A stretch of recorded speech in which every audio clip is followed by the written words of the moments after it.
Ya, oke, oke. Masih sholat di Jumatan di sana, di mana tuh namanya Bintaro itu? Masih kadang-kadang ya di rumah masjid sakit cacat veteran itu. Oh iya iya iya. Oh itu udah rutin ya melakukan. Justru malah dia termasuk berani pada waktu Ramadan itu taraweh juga terus jalan. Oh ya? Iya, Jumatan juga jalan. Luar biasa.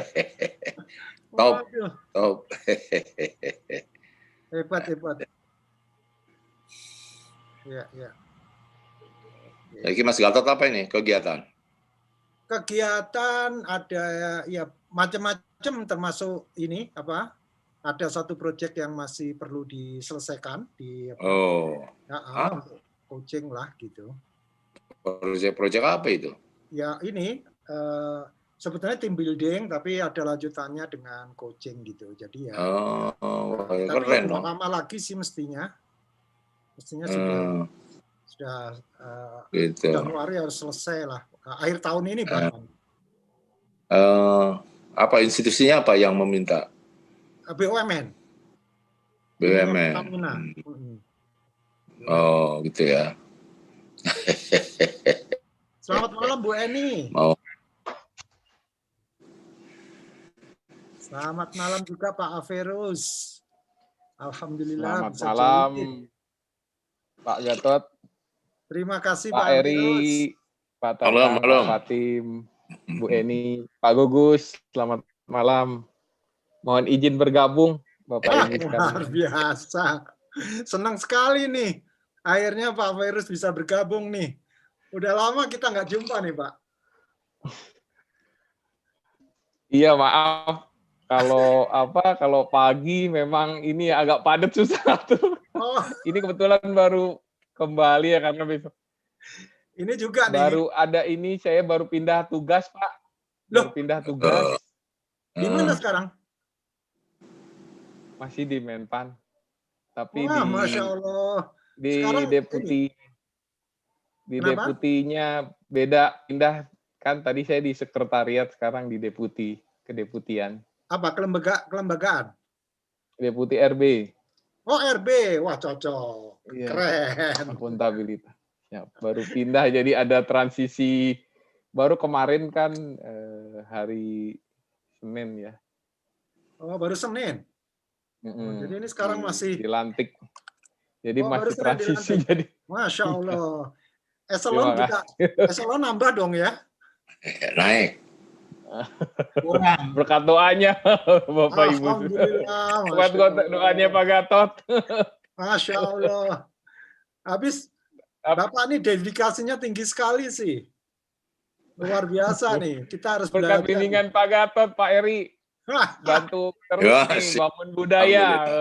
Iya. Wah, bangun budaya. Oke.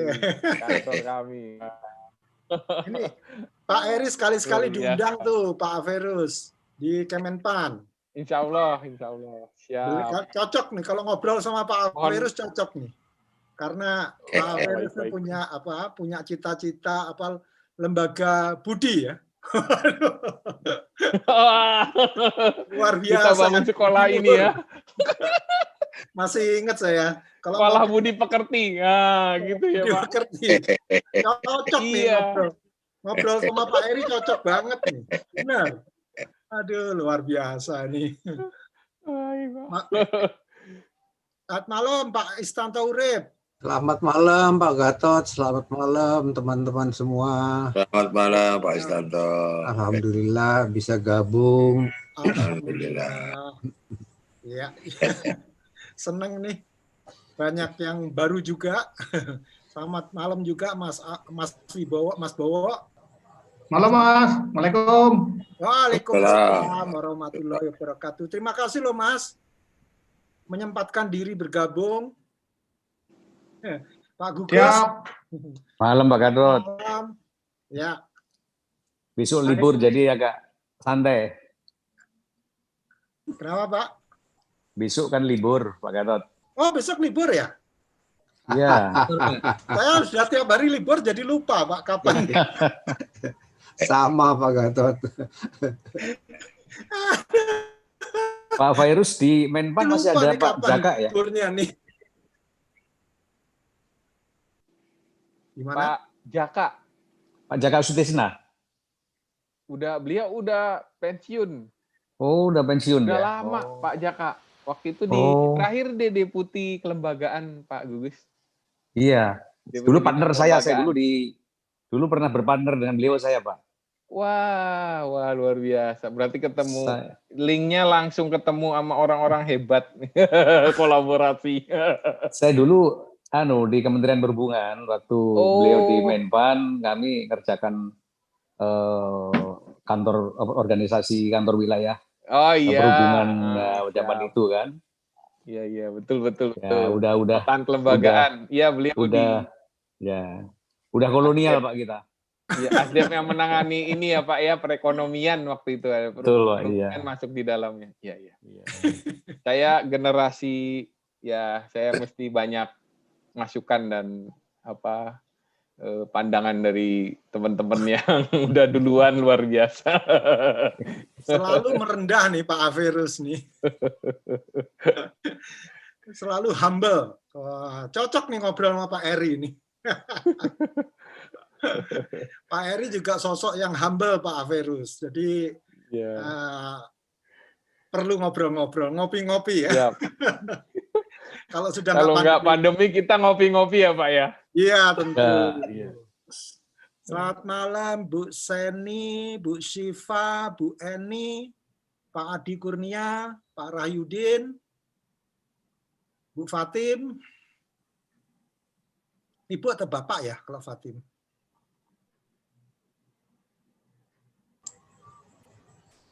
Oke. Assalamualaikum Pak Gatot. Ya. Saya Rahyudin dari BPS Pak. Oh iya Pak Rahyudin. Alhamdulillah. Senang sekali Pak Rahyudin. Dari Maaf BPS. tadi telat soalnya saya hampir kelupaan Pak Rahyudin. BPS Pekalongan Pak. BPS Kota Pekalongan. Wah, luar biasa. Ya. Kita ketemu di tempatnya Bu Eni ya waktu itu ya. Kemarin capacity building Pak Gatot. Ya, betul. Terima kasih ilmunya banyak. Ya Pak Adi Kurnia, makasih. Pak Gatot. Ya, sama-sama. Ya Pak Adi. Telkom Pak. Kenapa Pak Adi? Saya di Telkom nih ikut gabung. Oh Telkom Bandung atau Jakarta? Agak jauh dikit Pak Gatot. Di seberang. Loh? Di Hong Kong. Hah? Di Hong Kong. Wow. Saya Luar biasa. Dari mana ini kemarin? Tapi kayaknya bagus saya ikut. Iya. Tamunya keren Pak. Bukunya keren, tamunya keren. Ya, makanya luar biasa. Iya. Diizinkan masuk. Alhamdulillah. Dapat dari mana? Instagram atau dari WA? Dari WA ya, saya lupa nanti coba saya cari dari Pak Fadil. Kali ya. Nggak apa-apa Pak, it's okay Pak. Yang penting nyampe ya Pak ya. Kalau sekarang kondisi pandemi gini kan webinar itu banyak gitu kan, sampai daripada ini bisa mengoptimalkan waktu untuk nambah ilmu, nambah teman, nambah saudara. Iya benar. Iya. Beberapa pekan lalu Pak Rinaldi Firmansyah yang menjadi tamu. Ya. Nanti kalau enggak Pak Adi Kurnia kasih ini aja nomor WA-nya di chat room supaya nanti kalau ada info saya kasih juga linknya juga yang waktu Pak Rinaldi itu. Ini ada teman saya juga yang di Hongkong nih, Pak Aditya Wisesa. Oh iya. Selamat malam, assalamualaikum. Teman ngaji saya di Hongkong nih, Ustaz. Ya. Waduh. Pada Hongkong masih bisa berbahasa Indonesia, alhamdulillah ya. Alhamdulillah. Kita di sini cukup erat kok Pak, alhamdulillah komunitasnya jadi ya selalu ini. Ya, kita setiap Jumat malam ada forum ngaji bareng, jadi itu kita silaturahmi Pak. Oke, ini kalau di Hongkong jam 9 ya? Sama kayak Singapura lah. Oh iya jam 9. Ya. Baik, biar nggak terlalu malam kita mulai aja kalau bisa. Gimana? Setuju ya? Sambil saya approve teman-teman yang baru join gitu ya. Selamat malam juga Mbak Tanti yang baru join, Pak Daniel. Oke, nanti kita sapa bersama. Oke, bismillahirrahmanirrahim. Assalamualaikum warahmatullahi wabarakatuh. Assalamualaikum warahmatullahi wabarakatuh. Waalaikumsalam warahmatullahi wabarakatuh. Salam warahmatullahi. Terima kasih atas waktunya. Akhirnya ketemu lagi di acara rutin kita ya. Malam ini, hari ini malam ya karena tamunya juga super sibuk, jadi bisanya hanya malam. Terima kasih Pak Eri Sudewo sudah hadir. Siap, salam. Sebelum acara dimulai, beliau sudah selalu on time, before time selalu. Baik, kita bahas hari ini sebuah buku yang sangat menarik karena kenapa menarik? Karena ada kata-kata power ya, the power of habit ya. Jadinya menarik gitu. Jadi intinya karena ada power. Nah, tamunya juga pakarnya bagaimana kita membentuk habit, terutama karakter ya. Karena Pak Eri ini belakangan ini mendalami masalah karakter. Sebetulnya bukan belakangan ini, dari dulu beliau memang pakar di bidang itu. Baik Pak Eri, jadi saya akan coba ulas bukunya mungkin 18 atau 20 menit pertama. Bentar, saya sambil lihat jam saya biar saya tidak terlalu panjang ngomongnya. Jadi saya akan coba langsung aja dengan slide share supaya kita bisa fokus ya. Kalau nggak gitu nanti ngomongnya bisa ngalor ngidul gitu. Oke, ini kita mulai membahas hari ini yang ke-20, yaitu The Power of Habit. Sedikit flashback aja, dulu kita pernah sudah ada 19 buku berarti ya kita bahas, ya mulai dari Execution sampai kemudian Start with Why. Last week itu kita membahas Start with Why. Nah semuanya alhamdulillah bisa kita provide, rekamannya ada di YouTube. Jadi nanti silakan teman-teman yang kehilangan sesi-sesi sebelumnya itu ada di YouTube. Nanti bisa kasih ke saya nomor WA-nya di chat room. Nah, ini yang ke-20 ini kita membahas khusus mengenai buku yang habit. Jadi kalau sebelumnya kita pernah membahas Atomic Habit ya di saat ketiga waktu itu bahkan ya, masih awal-awal, padahal ini bukunya lebih baru sih sebetulnya Atomic Habits. Kemudian juga kita sekarang membahas lagi mengenai habit lagi gitu, tapi dalam pengarang yang lain dan judul yang lain. Walaupun isinya hampir sama tapi penekanannya beda. Nanti akan saya sampaikan di mana bedanya. Oke, pertama, buku ini ditulis oleh Charles Duhigg itu ya, jadi dia seorang penulis dari New York Times ya, jadi dia sudah terkenal lah sebagai penulis, tapi basisnya sebetulnya lebih kepada research yang telah dia lakukan khusus mengenai habits. Seperti halnya waktu itu James Clear di Atomic Habits melakukan riset mendalam mengenai bagaimana sih sebetulnya the science of habit itu sendiri berlangsung gitu ya. Nah, tidak hanya itu, dia melakukan 300 interview untuk memastikan bahwa apa yang dia sampaikan di dalam buku ini merupakan sesuatu yang memang basisnya riset. Dan dia lakukan validasi melalui interview-interview tadi. Nah, key takeaways-nya ada 3. Pertama adalah dia memulai dengan habit loop. Habit loop-nya hampir sama dengan Atomic Habits, tapi di sini lebih ringkas. Nah, ini semua kebiasaan, semua habit itu semuanya merupakan suatu siklus ya, suatu siklus yang dimulai dengan isyarat, rutinitas, kemudian terakhir dengan imbalan. Nanti kita bahas satu persatu.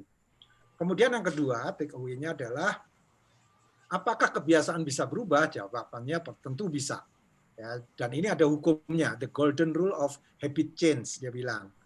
Gunakan isyarat dan imbalan yang sama, sisipkan rutinitas baru. Jadi yang pendekatannya Charles Duhigg di dalam buku ini, dia justru merubahnya di rutinitas, bukan di reward-nya. Kalau kemarin kita belajar dari Atomic Habits, di reward-nya. Jadi reward-nya dibikin yang lebih compelling, yang lebih robust, yang lebih menantang. Kalau ini beda. Jadi rewardnya tetap, tapi rutinitasnya yang diganti. Nanti kita bahas satu persatu ya. Yang terakhir ini adalah mengenai yang disebut dengan keystone habits, atau mungkin kalau kita terjemahkan adalah kebiasaan-kebiasaan yang benar-benar pokok, yang inti, yang sangat-sangat fundamental, sangat crispy gitu ya. Yang mana dia adalah fokus pada satu kebiasaan pokok dan kemudian diharapkan akan berdampak riak pada perubahan organisasi. Jadi di awal-awal buku ini dia banyak sekali cerita mengenai kisah individu. Ya banyak sekali. Dari orang yang pemabok lah, yang perokok berat lah, bahkan orang yang Alzheimer ya, yang menderita lupa pada usia muda dan sebagainya. Banyak sekali ceritanya, tapi dia berkali-kali mengatakan bahwa remember, this is only individual. But I will clarify for the next chapters that this will happen also for the organization. Jadi di chapter, kalau nggak salah chapter 3 dan selanjutnya ya, dia sudah mulai mengkaitkan dengan organisasi. Jadi ini yang menarik dari buku ini. Nah, kenapa saya merasa tertarik dengan buku ini? Karena buku ini tidak menawarkan suatu resep. Ya, jadi dia bilang yang namanya formula itu tidak ada. Dalam perubahan habits itu tidak ada formula. Saya hanya menawarkan kerangka. Bagaimana habits itu polanya terjadi. Apa aja yang perlu kita perhatikan. Ya, jadi ini yang dia jual adalah framework, kerangka. Bukan kalau kamu mau berhenti minum alkohol, itu gimana caranya? Nomor 1, nomor 2. Enggak. Dia enggak berani mengatakan itu karena itu sangat-sangat berbeda satu orang dengan yang lain dan tidak bisa digeneralisir, konteksnya pun juga bisa berbeda. Namun dia menarik ulas satu persatu. Ya. Oke, kita mulai ulas ya satu persatu mengenai take away yang pertama, yaitu the habit loop. Mulai dari isyarat, kemudian rutinitas, reward, ya imbalan. Nah isyarat ini macam-macam, bisa alarm, bisa kesepian, sedih, marah, takut, senang, malas, ya perasaan gitu ya, atau melihat suatu tempat tertentu, kayak saya kalau lihat warung kopi gitu ya, pasti saya noleh. Jadi karena saya suka kopi gitu, dan saya suka dulu sebelum pandemi itu ya ketemu teman di kopi, di warung kopi, di kafe atau bahkan warung kopi pun saya juga enjoy gitu ya. Jadi macam-macam. Ada orang yang melihat ini bisa merupakan isyarat. Jadi begitu dia melihat, dia langsung terbentuklah rutinitas. Kalau misalkan alarm, ya bangun, berangkat kerja, naik mobil, naik MRT atau naik apapun gitu ya, naik bus ke kantor. Kemudian kalau kesepian misalnya isyaratnya, pergi ke kafe, ngopi-ngopi, ya jadi bisa macam-macam. Kemudian kalau sedih nonton bioskop, kalau marah menggebrak meja, ya jadi suatu kebiasaan, rutinitas. Kemudian kalau takut berteriak minta tolong. Kemudian kalau senang berbagi dengan teman. Kalau malas tiduran di sofa.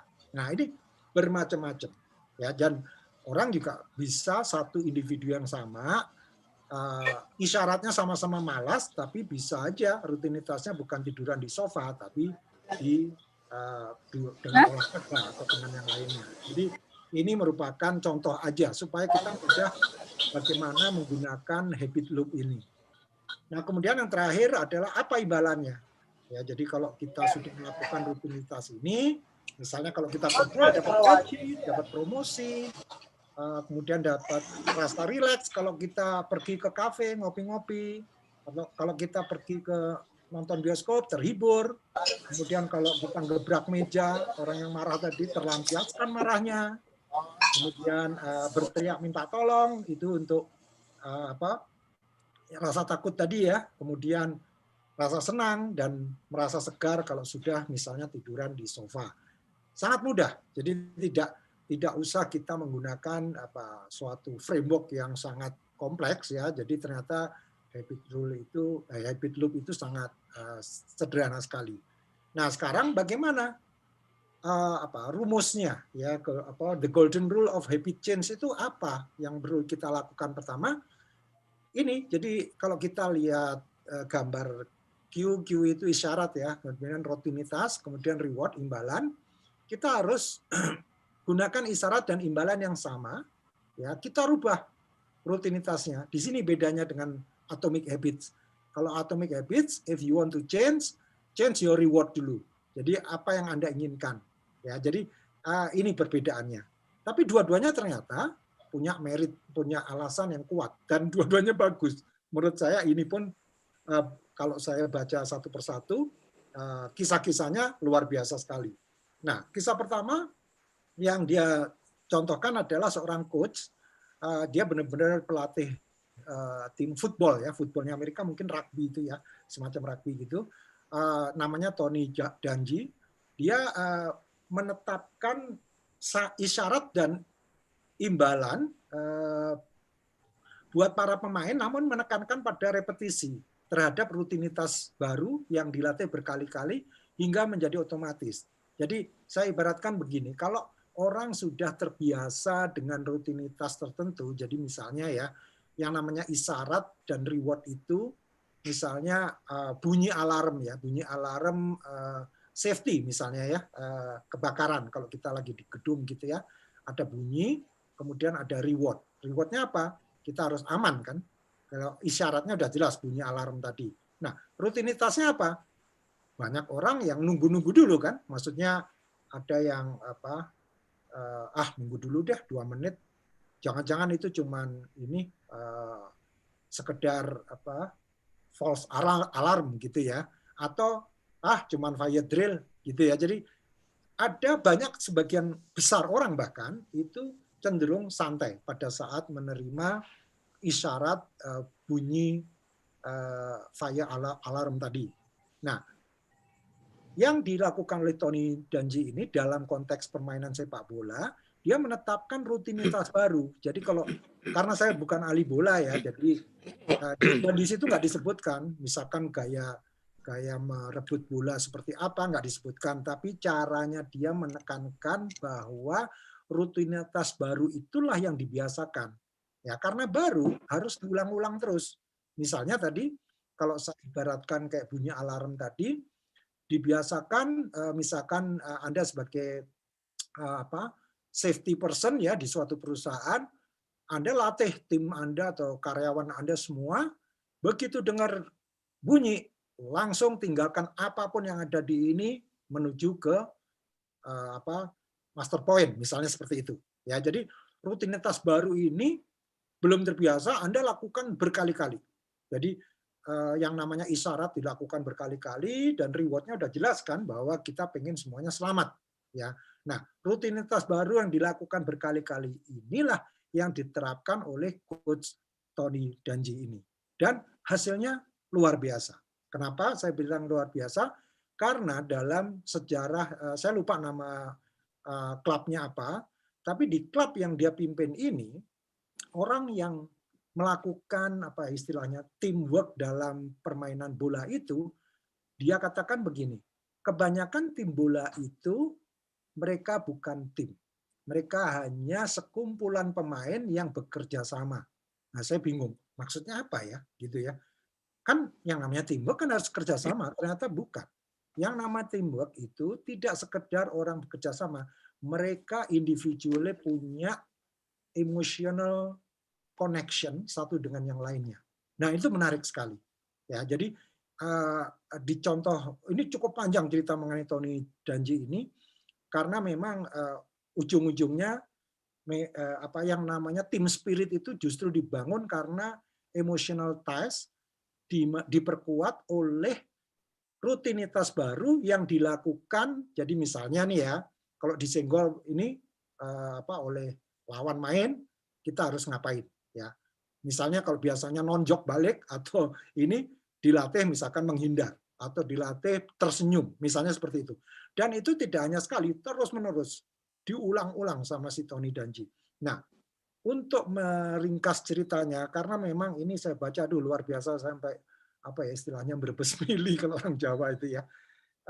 Tony Dungy ini punya anak yang akhirnya anaknya itu meninggal. Ya, meninggalnya itu juga mengenaskan karena bunuh diri. Ya, nah dia sedihnya bukan main karena Tony Dungy ini dia family man, sangat-sangat family man, dan bagi dia yang namanya keluarga itu nomor satu. Yang terjadi apa?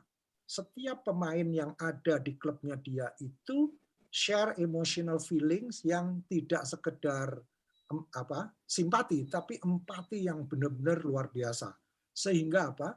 Si Tony Danji ini merasa benar-benar dibutuhkan oleh tim itu, karena dalam permainan yang sangat menegangkan, di mana di setengah permainan pertama klub ini kalah, ya, itu di permainan yang kedua itu mereka ditekankan kembali pentingnya emotional bonding dan repetisi terhadap rutinitas baru yang selama ini mereka telah dilatih.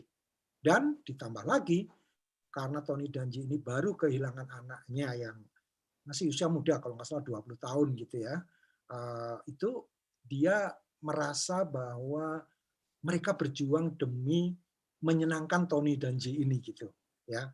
Wah, ini seru banget, sampai saya nggak begitu suka sepak bola ya, football gitu.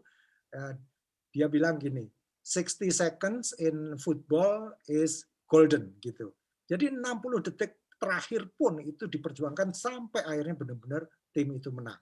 Tapi tidak hanya satu permainan. Dari sekian banyak permainan itu, ternyata klub ini, kalau nggak salah klubnya namanya Colts ya, itu menang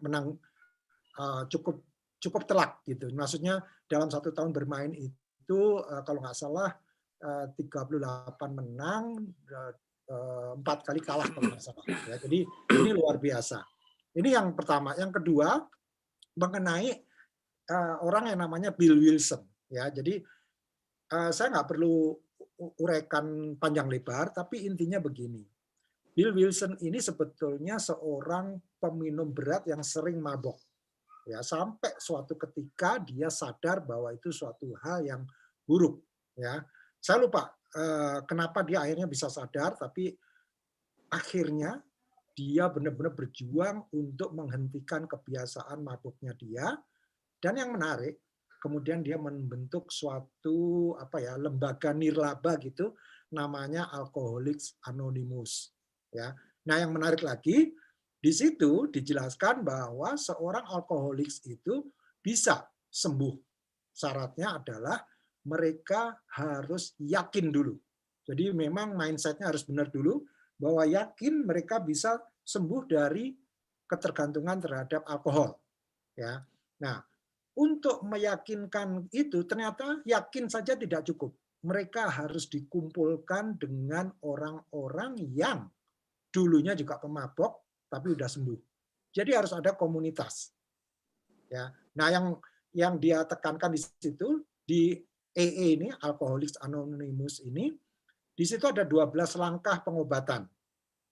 Walaupun pengobatan itu tidak sifatnya medis, bahkan dikritik. Artinya dikritik oleh banyak lembaga medis, tapi setelah 20 tahun berdiri ini kisahnya kalau nggak salah tahun 74 lah, Bill Wilson ini. Ada 12 langkah yang mereka terapkan, 7 diantaranya mengkaitkannya dengan agama, dengan spiritualitas, dengan Tuhan. Ya. Dan ternyata bisa, dan berhasil ini AA ini. Jadi kisahnya luar biasa nih mengenai mabok-mabokan ini. Nah, kemudian bagaimana kita mengubah kebiasaan? Ya, pertama, kebiasaan tidak bisa dihilangkan, tapi harus diganti. Jadi kalau kita biasa merokok, ya, jangan punya mindset menghilangkan merokok, tapi mencari kenapa seseorang itu merokok dan menggantinya dengan kepuasan yang lain. Ya, jadi kalau misalnya nih dia karena merokok itu merasa dengan merokok itu pengen merasa lebih rileks misalnya, pengen merasakan kenikmatan sebagai lelaki misalnya, ya, macho gitu ya. Nah, yang disarankan bukan masalah menghilangkan merokok, tapi mindsetnya harus benar dulu, adalah mengganti keinginan untuk macho tadi dengan macho yang lain, ya, naik gunung atau naik kuda atau apapun, ya. Jadi ini jadi ingat sekali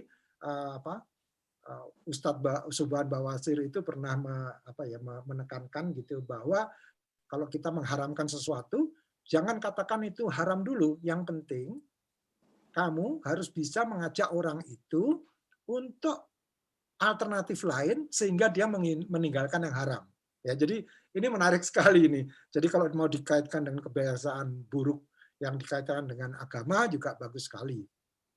Yang kedua dia bilang bila kita bisa mempertahankan isyarat dan imbalan yang sama, rutinitas baru bisa dijalankan. Ya, misalnya ini kalau orang yang alkohol tadi dengan adanya dia di-trigger misalkan dengan rasa kesepian atau rasa sedih karena habis ditinggal harus perceraian misalnya ya, atau habis lelah habis bekerja gitu. Jadi suatu traumatis yang benar-benar membuat dirinya sedih atau bahkan keseharian misalkan hanya sekedar lelah hari itu pengen melampiaskan dengan pergi ke kafe minum-minum alkohol, tapi digabungkan dengan yang lain ya, misalnya bertemu dengan keluarga, misalnya lagi menonton bioskop. Jadi bukan menghilangkan kegiatan meminum alkoholnya, tapi mencari alasan kenapa dia melakukan minum alkohol tadi. Nah, artinya apa? Dari yang tadi habit loop tadi, kan tadi ada isyarat, rutinitas, sama reward. Isyarat dan imbalan itu nggak perlu dirubah, tapi rutinitasnya yang dibuat baru, dibuat alternatif. Namun itu tidak cukup, kita harus yakin bahwa perubahan itu bisa terjadi. Sayangnya keyakinan ini hanya bisa terjadi bila ada komunitasnya. Tadi sudah saya sampaikan ya. Kemudian jika Anda ingin merubah kebiasaan, maka Anda harus mencari alternatif rutinitas baru melalui komunitas. Karena kalau sendiri katanya dia berat. Jadi mesti cari, kalau ingin berhenti merokok ya ketemulah sama orang-orang yang sudah pernah merokok dan sekarang berhenti. Karena itu bisa menguatkan, karena saling bisa memberikan alternatif rutinitas baru. Tidak hanya individu, organisasi atau perusahaan juga bisa merubah dengan cara yang sama. Nah, yang ketiga, kita belajar mengenai keystone habits atau habits yang pokok. Ini adalah sebuah kisah seorang birokrat yang namanya Paul O'Neill, itu diminta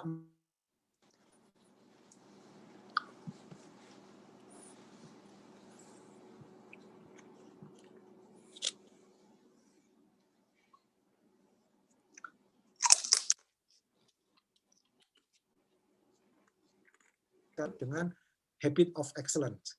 Jadi habit of excellence itu fundamentalnya di mana adalah di safety. Ya, jadi safety inilah yang menjadi tolak ukur dari Paul O'Neill, sehingga pada saat rapat pemegang saham pun dia tidak peduli, tidak mau dia membicarakan masalah keuangan, dia terus-menerus ngomongin masalah safety. Ya, karena bagi dia keuangan itu hanya merupakan dampak dari safety yang benar. Pada saat dia ditunjuk sebagai CEO, safety di Alcoa ini buruk sekali. Nah, bagaimana dia menyulap perusahaan bermasalah menjadi mesin laba dan safe working place, safe workplace, fokus pada satu kebiasaan. Jadi nggak usah banyak-banyak, satu aja, satu kebiasaan, dan kita lihat dampak real terhadap perubahan organisasi seperti apa. Jadi dia melakukan, di situ ada contohnya sih, ada kecelakaan yang mana dalam kecelakaan itu jam 4 pagi dia ditelepon sama anak buahnya, kalau nggak salah di Meksiko kecelakaannya. Kemudian pada saat dilakukan penyelidikan, si O'Neill ini mengatakan bahwa semuanya adalah salah saya. Jadi dia pertama menyalahkan dirinya sendiri, karena saya tidak bisa memberikan leadership yang bagus untuk Anda semua supaya bisa menjalankan safety ini secara terstruktur sesuai dengan safety plan. Nah, akhirnya memang mereka melakukan suatu perubahan mendasar, dan ketahuan setelah melihat video rekaman kenapa seseorang itu meninggal, itu ditetapkan bahwa sistem di mana manajer harusnya menegur, melarang orang tadi untuk berbuat nekat, itu tidak berjalan. Dan sejak itu dia benar-benar fokus pada satu habit aja. Dan ini yang menarik, dia mengatakan, saya tidak bisa meminta orang untuk berubah. Bukan itu cara otak bekerja. Jadi saya memutuskan untuk fokus pada satu hal penting yang akan menyebar ke seluruh perusahaan. Jadi dia tidak pernah you have to change gitu, enggak. Jadi sekarang rutinitas baru adalah ini misalkan handrail warnanya kuning. Kalau kita melihat warna kuning, perhatikan warna kuning ini adalah suatu tanda bahwa disitulah danger zone kita ke area panas, apa metal yang panas, misalnya seperti itu. Nah terakhir sebetulnya ini saya rangkum dari bagian akhir. Ini menariknya si Charles ini mengungkapkan apa ya istilahnya framework ini justru di bagian appendix. Jadi dia bilang bahwa kenapa saya taruh di appendix karena saya tidak mau orang yang baca buku ini memikir bahwa buku ini tentang resep, sama sekali bukan. Buku ini adalah tentang framework.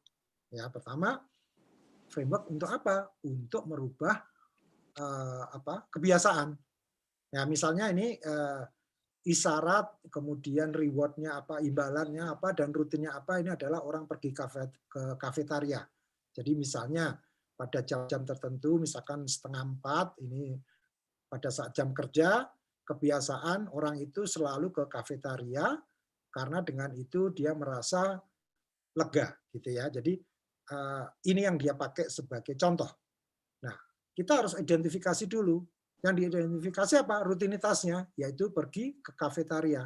Benar nggak bahwa itu memang rutinitas benar, gitu, yang membuat kita bisa mempertahankan reward, gitu ya. Nah, kemudian yang kedua dia minta supaya kita melakukan eksperimen terkait imbalan. Maksudnya gini, apa benar kalau Anda sudah pergi ke kafetaria itu Anda merasa senang, ya, merasa rileks, merasa kenyang. Jadi apa sih sebetulnya reward yang Anda inginkan? Jadi sebetulnya kita diminta untuk melatih mengelaborasi imbalan itu sebetulnya apa sih yang kita cari gitu ya. Jadi craving. Jadi cravingnya itu apa? Setelah itu baru yang sebelah kiri Q, jadi isyarat ya. Dan menurut dia isyarat itu kalau kita pilah-pilah ujung-ujungnya hanya ada 5 kategorinya. Terkait tempat, ya jadi kalau tadi saya sebut ya, melihat tempat tertentu, lihat kafe, lihat teater, lihat mall, lihat pasar gitu ya. Terkait waktu, terkait perasaan, ya mood kita lagi ngapain gitu. Kemudian dengan siapa, misalnya ya kalau ketemu Pak Eri, ya pasti ingatnya masjid nih, diajak ke masjid sama Pak Eri. Misalnya seperti itu ya. Nah kemudian setelah kegiatan apa? Jadi kayak kata dia, orang yang kafetaria itu, dia sebutkan itu setiap 3.30 gitu ya. Dia selalu ke kafetaria karena dia merasa jam 3.30 itu udah jenuh. Jadi kalau sudah bekerja sepanjang hari, jam 3.30 itu dia harus ke kafetaria. Nah, setelah itu baru kita buat rencana. Buat rencananya maksudnya rencana rutinitas baru yang apa. Jangan-jangan bukan kafetaria yang membuat kita happy, membuat kita relax. Sekedar ngobrol dengan teman yang berada di lantai lain. Atau sekedar berjalan-jalan menghirup udara segar, ya, membuka jendela atau apalah.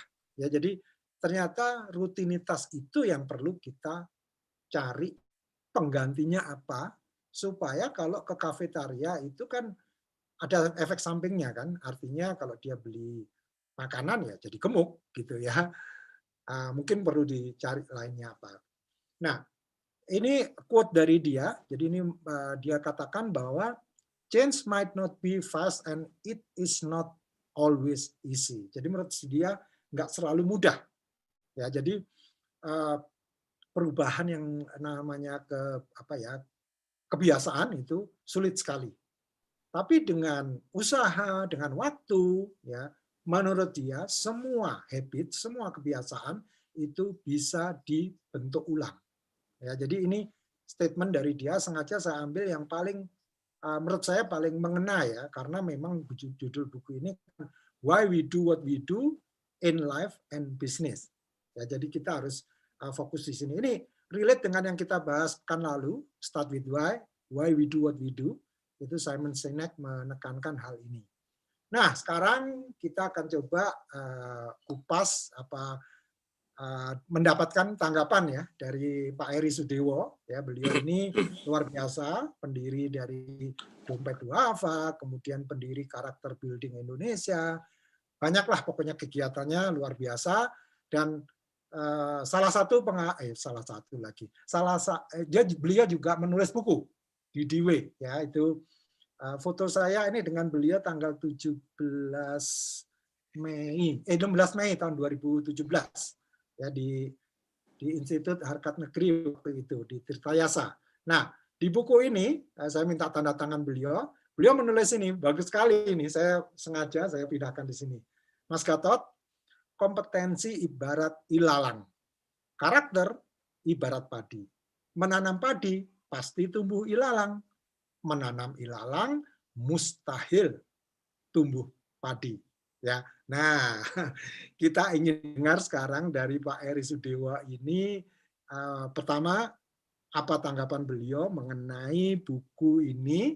Ya, tanggapan itu tidak harus setuju kan, bisa aja kritik gitu ya. Oh nggak benar itu, kok rutinitas yang dirubah atau contoh-contoh yang relate dengan ini, apalagi beliau ini pakar dalam karakter building ya. Jadi saya rasa ini suatu hal yang tepat sekali untuk kita bahas. Nah, monggo Pak Eri, silahkan dikomentari, silahkan disanggah kalau perlu, apapun lah gitu. Iya. Monggo, Pak Eri. Baik, terima kasih Mas Gatot. Assalamualaikum warahmatullahi wabarakatuh. Waalaikumsalam warahmatullahi wabarakatuh. Kedengaran suaranya ya? Alhamdulillah. Lancar ya? Alhamdulillah. Ya. Mantap. Jadi buku ini menarik lah, tinggal kita memolesnya. Barangkali ini perjalanan hidup. Kalau tadi dikatakan apa yang sebaiknya kita lakukan di dalam hidup.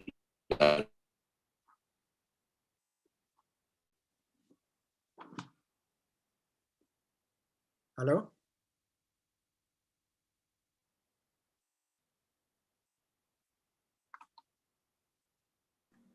Halo Pak Eri. Halo Pak Eri. Di Pak Eri-nya gangguan kurang bagus kayaknya sinyalnya. Pak Eri. Bisnis kita hari itu Pak Eri suaranya sinyalnya kurang bagus ya Pak Eri. Putus-putus. Iya, putus-putus. Atau pindah tempat. Masuk kurang suara? Tadi Pindah tempat ya, hilang, saya coba dulu sebentar. Tadi sempat hilang Mas. Iya, makanya. Iya. Oke, saya keluar dulu nih, keluar ruangan. Maaf. Jelas? Jelas sekali. suara kedengeran? Jelas ya. Oke. Dengeran. Ini musik. Ya. Musik keluar ruangan dulu ini. Oke, jelas kok. Sekarang jelas. Sinyal penuh sekarang. Sinyalnya udah putih. Tadi merah. Oh. Sudah ya? Jelas ya? Jelas. Jelas ya? Oke. Jadi kembali, karakter itu sejumlah sifat baik yang menjadi perilaku. Ya. Kalau belum menjadi perilaku, namanya nilai. Jadi masih bicara tentang teoritis. Tapi kalau sudah dipraktekkan menjadi perilaku sehari-hari, namanya karakter tanpa sujud. Jadi perilaku sehari-hari tanpa sujud namanya karakter. Perilaku karakter dengan sujud namanya akhlak. Jadi makomnya sudah beda itu. Jadi bicara karakter hanya bicara tentang dunia, tapi bicara akhlak sudah bicara kaitannya dengan religi lah. Di kita Islam lah. Nah, ketika kita merubah habit atau the power of habit, itu sesuatu yang luar biasa. Jadi kalau tanpa kita sujud, maka ini berbahaya. Kita cuma sekedar dapat di dalam dunia saja ini. Jadi kan contoh yang terbaik untuk kita lihat perubahan habit itu kan Umar bin Khattab. Suatu saat Umar sering menangis, ditanya kenapa Anda menangis, dia menjawab dengan mudah, saya tidak tahu apa salah anak perempuan saya, harus hidup-hidup. Tapi di suatu saat, maaf, dia pun mengatakan bahwa sering tersenyum. Kenapa Anda tersenyum? Dia melihat indahnya kebaikan-kebaikan dengan ganjarannya. Nah, Umar bin Khattab berhasil merubah habit. Mengapa Umar bin Khattab bisa merubah habit? Karena ada janji-janji dengan iman itu. Dan maka kalau tanpa iman, ini yang paling berbahaya. Artinya kita melakukan banyak hal, tapi hanya dapat dunia saja. Nah, ini yang harus kita sadari betul-betul. Maka alangkah indahnya ketika kita mencoba menerapkan nilai-nilai itu dalam kehidupan kita. Nah, ini kembali kepada habit kita. Habit. Saya mengaitkan dengan bicara karakter. Kualitas manusia itu terdiri atas 2K, kompetensi dan karakter. Kompetensi itu adalah kemampuan kita menyelesaikan tugas, sementara karakter adalah sejumlah sifat baik. Dan kalau ada sesuatu yang kira-kira habit di Indonesia seperti apa? Ini berkorelasi dengan sistem, salah satunya adalah sistem pendidikan di kita. Kekeliruan terbesar bangsa Indonesia adalah KBK tahun 2003-2004. KBK adalah kurikulum berbasis kompetensi. Jadi kalau kurikulum hanya berbasis kompetensi, Albert Einstein mengatakan, kita seperti melatih dogi itu. Kita latih keterampilannya, dogi-dogi kan menjadi hebat. Kalau cuma itu saja, maka manusia nggak beda dengan, ini kan cukup rumit. Ketika sekarang zamannya sudah googling, online, maka kompetensi apapun ada itu di mbah Google. Kita mau bicara apa? Mau cari apa saja, Google sudah menyiapkan. Contoh paling mudah, ketika saya menulis tanpa Google, waduh, saya harus mencari narasumber kemana-mana itu. Tapi sekarang menulis dengan ada Google, sekian detik saya sudah mendapat informasi yang kira-kira bisa memperkuat pendapat saya, atau kira-kira menjadi sesuatu yang kira-kira mengkritisi pendapat saya. Nah, tinggal klik saja Google, sudah selesai itu. Maka kalau kita hanya mendasarkan pada sana, pada tentang kompetensi, maka ini yang terjadi. Sementara hasil riset mengatakan bahwa kesuksesan seseorang bukan cuma ditentukan oleh kompetensinya, kepandaiannya. Bahkan sering dikutip oleh para pakar, kesuksesan itu 80% ditunjang oleh namanya perilaku, karakter. 20% kecerdasan kita. Di antara kita, misalnya hendak merekrut saya, sementara saya orang yang curang, meskipun saya pandai, Anda pasti takut. Lebih baik Anda merekrut orang biasa-biasa saja, tapi yang jujur. Ketimbang orang yang pandai, luar biasa, tapi juga dia akhlaknya curang. Jadi nggak berimbas baik gitu. Maka tadi 80% kesuksesan seseorang itu ditentukan betul oleh perilakunya, karakternya, bukan oleh kompetensinya. Nah, ini bicara tentang perjalanan apa yang harus kita lakukan di dalam hidup dan untuk kesananya. Maka saya sering membedakan, bisnis itu terbagi dua. Ada bisnis konvensional, ada bisnis dengan Allah. Bisnis konvensional itu bisnis sekarang berjalan. Ya, apalagi mohon maaf kalau kita masih berkecimpung di dalam riba. Kita di sana bahkan kita memperkuat riba, maka itu bisnis sudah betul-betul harus disisihkan. Bagaimana kita menginginkan yang barunya, ini berbisnis dengan Allah. Berbisnis konvensional, bisnis antara manusia itu terbatas. Bisnis dengan Allah tidak terbatas. Ini habit-habit baru yang harus kita mulai tanamkan ini. Berbisnis dengan manusia, jam 8 masuk, jam 5 pulang sore. Berbisnis dengan Allah, dari bangun tidur sampai tidur lagi, itu sudah terus berjalan. Argometer kita bicara tentang berbisnis dengan Allah. Berbisnis dengan manusia, kadang-kadang untung, mungkin banyak ruginya. Sementara berbisnis dengan Allah sudah pasti untungnya. Contoh paling mudah, ketika kita punya uang, katakan 100 juta, 10 juta, 20 juta kita sisihkan untuk investasi. Sementara pada saat yang sama, sepersekian detik lah, setelah kita investasi untuk bisnis makanan atau apapun, oke. Dan kemudian kita 10 juta, kita investasikan berbisnis dengan Allah, yaitu menolong orang lain. Ya, maka yang menolong orang lain sudah pasti dapat manfaat besar. Tapi berbisnis dengan manusia itu belum tentu sukses dalam waktu bersamaan itu. Jadi sudah sama sekali berbeda. Berbisnis dengan manusia itu membuat kita stres, tapi berbisnis dengan Allah tidak pernah stres itu, dan tidak akan pernah rugi. Pasti ada untung untuk banyak sekali. Berbisnis dengan manusia, kalau ketemu orangnya baik, maka baiklah. Tapi orang yang tidak baik, maka bisnis kita menjadi dalam tanda kurung bermasalah. Sementara berbisnis dengan Allah, Allah ini maha kaya, maha segalanya. Maka dia bisa memberikan apapun yang kita minta. Jadi beda sekali. Nah, konteks kita untuk seperti ini seperti apa? Ketika saya punya perusahaan, apakah perusahaan ini saya minta hanya untuk profit saja, atau perusahaan ini kalau dalam bahasa mereka social enterprise, perusahaan yang berwawasan sosial. Sementara kalau dikaitkan dengan Islam, ini perusahaan wakaf, perusahaan yang sebagian sudah diwakafkan. Ini bukan CSR ya. Kalau CSR itu adalah sebagian uang kita sisihkan untuk membantu orang lain, hanya sebagian disisihkan. Sementara kalau berbisnis social enterprise yang sesungguhnya berbisnis perusahaan wakaf dengan Allah, dari awal kita sudah ingin berinvestasi untuk kebaikan orang lain. Dari awal itu. Jadi sudah tidak disisihkan, tapi dari awal sudah kita niatkan untuk membantu orang lain. Maka berbisnis konvensional, kita mencari untung sebesar-besarnya profit. Tapi ke social enterprise, kita bicara benefit. Bicara profit adalah bagian dari benefit. Itu sudah beda sekali. Ini kebiasaan-kebiasaan yang kira-kira harus kita alihkan. Nah, sekarang saya memberikan contoh perjalanan saya lah seperti ini. Saya tidak punya uang. Tapi lembaga yang kita bangun, itu uangnya ratusan miliar, triliunan. Kita tidak punya uang. 5 juta, 10 juta, di awal juga sama. Ya, sementara kalau kita hendak membangun perusahaan-perusahaan profit, seperti apa kekayaan kita? Kita alhamdulillah tidak diberikan cobaan untuk menjadi miskin, kita masih tetap bisa bercengkrama dengan keluarga, Maisah juga terpenuhi.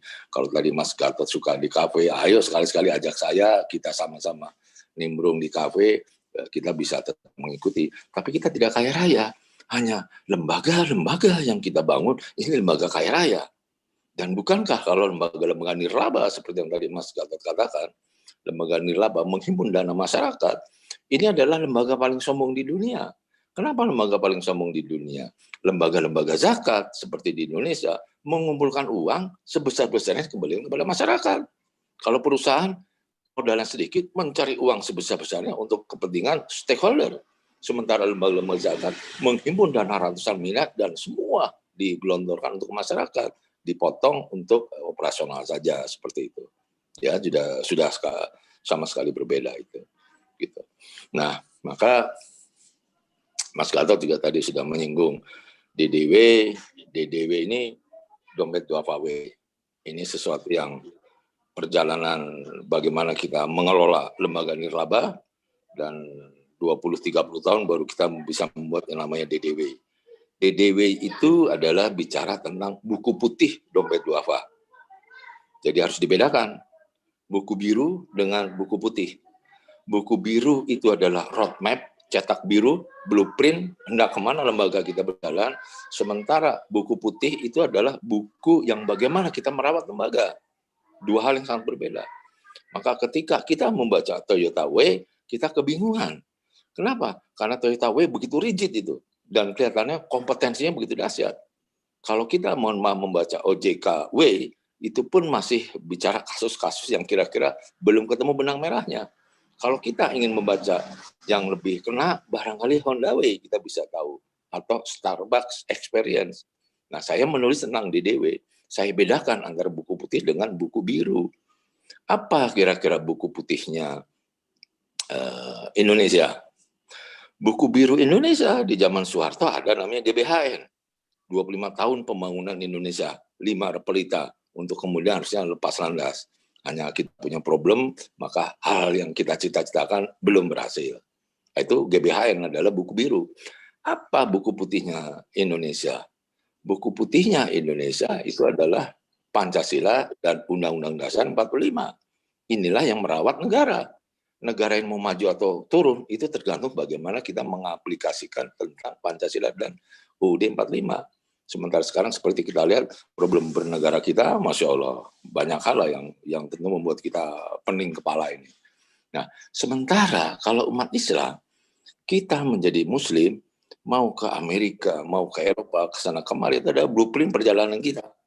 Kita kerja di Pertamina, kemudian pindah ke sana kemari, ada perjalanan kita. Tapi ada buku putih kita. Buku putih kita itu apa? Buku putih umat Islam. Quran dan hadis. Nah, buku putih ini tidak boleh berubah. Tapi buku biru boleh berubah-ubah. Buku putih Al-Quran, tidak satu huruf pun Al-Quran berubah sejak 14 abad yang lalu. Ini buku putih. Maka ketika kita bicara buku putih di lembaga kita, buku ini adalah merawat lembaga kita supaya tidak kesana kemari. Maka di dalam DDW, ini sebagai sebuah ilustrasi, saya membagi 3 komponen. Pertama tentang kelembagaan, kedua tentang personilnya, dan ketiga tentang produk atau programnya. Saya membahas sedikit saja tentang lembaganya. Dompet Duafa itu adalah lembaga yang dimiliki masyarakat. Saya sebagai pendiri hanya, katakanlah kalau dikatakan boleh berjasa untuk mendirikan, tapi tidak memiliki. Kenapa lembaga Dompet Duafa dikatakan lembaga milik masyarakat? Karena dananya semua dana dari masyarakat, diswap. Ini lembaga nirlaba. Jadi kalau lembaganya didanai dari donasi, maka lembaganya tidak boleh kita ngangkangi. Sebagai pendiri pun kita tidak boleh mengklaim itu menjadi bla bla bla. Nah, diantaranya sama seperti pemerintah. Pemerintah itu adalah lembaga nirlaba, didanai dari pajak. Dan pemerintah punya lain BUMN. Pertanyaannya, berapa banyak dari pemerintah yang memahami bahwa BUMN itu adalah social enterprise, perusahaan berwawasan sosial. Ada 3 ciri kalau social enterprise. 1, kepemilikan. 2, azas manfaat. 3, azas sosial. Minimal 3. BUMN dimiliki oleh siapa? Oleh negara. Maka negara ini berkhidmat kepada siapa? Kepada rakyat. Jadi sudah jelas itu. Jadi ketika sekarang, mohon maaf, jalan tol menaikkan tarifnya, maka jalan tol itu sebenarnya social enterprise yang betul-betul lupa atau tidak tahu bahwa jalan tol, jasa marga, itu adalah BUMN harus memberikan kontribusi kepada rakyat. Kontribusinya apa? Azas manfaat. Kalau jalan tol tetap murah, maka inflasi atau kenaikan ekonomi pertumbuhan itu menjadi baik. Tapi begitu jalan tol naik, maka semua komponen akan naik. Maka ini azas sosial bagi masyarakat. Jadi ketika BUMN pun tidak memiliki pemasukan, income yang dahsyat, tapi benefitnya sudah memberikan kepada azas sosial, azas manfaatnya itu. Nah, seperti ini di kita sudah sulit itu. Maka pertanyaannya, jangankan PT Jasa Marga yang harusnya disadari betul sebagai social enterprise, tapi kita malah aset-aset kita serahkan, kita tidak tahu ini. Kita melihat investor hanya melihat kaki dan tangannya saja, tapi kita tidak melihat kepentingan investor itu apa. Nah, ini hal yang kira-kira harus kita garis bawahi betul. Karena kalau tidak, seperti sekarang, BUMN berbisnis barangkali melebihi ketimbang swasta. Dengan atas nama negara pembangunan, maka BUMN bisa seperti jalan tol menggusur berapapun juga yang dimiliki. Yang bahayanya, ketika jalan tol itu sudah berada, kemudian diprivatisasi, ini berbahaya. Ya, menggusurnya mudah sekali, tapi untuk kepemilikannya akhirnya 30 tahun, 50 tahun, 100 tahun milik siapa? Maka ini sesuatu yang kira-kira kebiasaan pemerintah kita, kebiasaan masyarakat kita seperti apa. Nah, kalau kebiasaan seperti ini terus berjalan, maka masa depan Indonesia dipertaruhkan. Seperti itu. Nah, jadi ini bicara tentang lembaga nirlaba milik masyarakat. Ya, jadi lembaga nirlaba milik masyarakat. Itu satu saja sudah harusnya kita menyadari betul positioning kita. Ketika kita tidak tahu kita berada di mana, maka kita tidak akan pernah bisa tahu apa yang akan kita lakukan. Yang pekerjaan kita adalah yang tadi Mas Gatot katakan, ketika kita rutin saja, maka ini berbahaya. Visi tanpa aksi hanya mimpi. Kita punya visi, tapi kita tidak beraksi, maka itu cuma mimpi. Sebaliknya, kita punya aksi, tapi tanpa visi, namanya rutin-rutin saja. kita sudah bekerja, tapi tidak tahu negara ini mau dibawa kemana. Maka yang bekerja kita cuma rutin saja. Maka ketika visi dan aksi menyatu, maka kita meniscayakan hil-hil yang mustahil. Ini mantapnya seperti itu. Dan ketika kita paham apa yang akan kita lakukan, karena kita punya karakter yang kuat, maka kita berjalan dengan baik. Maka yang paling pokok adalah pemimpin tidak harus tahu semua hal. Dan pemimpin tidak harus lebih cerdas ketimbang staf ahlinya. Pemimpin hanya harus tahu apa yang paling menentukan bagi negara ini, bagi perusahaan ini, dan bagi lembaga ini. Jadi jelas itu. Nah, pemimpin yang paling harus dituntut adalah akhlak, moralnya, adabnya.